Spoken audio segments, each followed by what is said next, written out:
Айыпты мойындауды кері қайтаруға бола ма? Айыпты мойындаудан бұрын адвокатпен кеңескен дұрыс.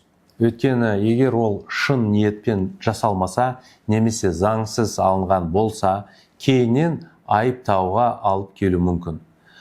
Мұны кейін дәлелдеу өте қиын болады. Тәжірибеде бір жағдай болды.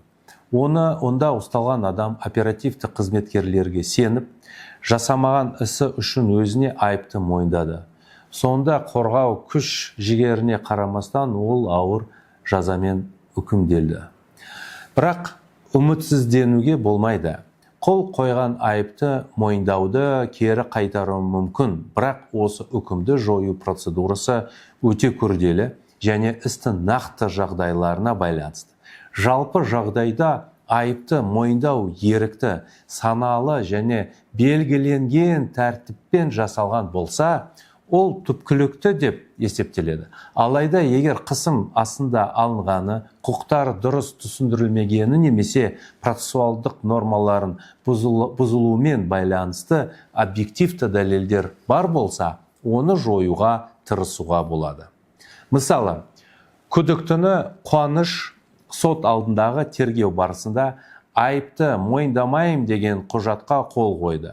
Кейін оның қорғаншысы тергеу кезінде оның құқықтары дұрыс түсіндірілмегені және тергеушінің қысым көрсету туралы дәлелдер бар екенін анықтады. Мұндай жағдайда адвокат тергеушінің әрекеттері мен сұхбат барысындағы процессуалдық нормалардың бұзылуын көрсететін шағым дайындайды. Шағымда заңға нақты сілтемелер келтіріліп, айыпты мойындаудың ерікті емес екендігін дәлелдейтін жағдайлар айтылады. Егер прокурор немесе сот айыпты мойындаудың заң бұзушылықпен алынғанын анықтаса, прокурор осы құжатты жоюға, ал сот істі осы мойындауды есепке алмай қарауға мүмкіндік береді.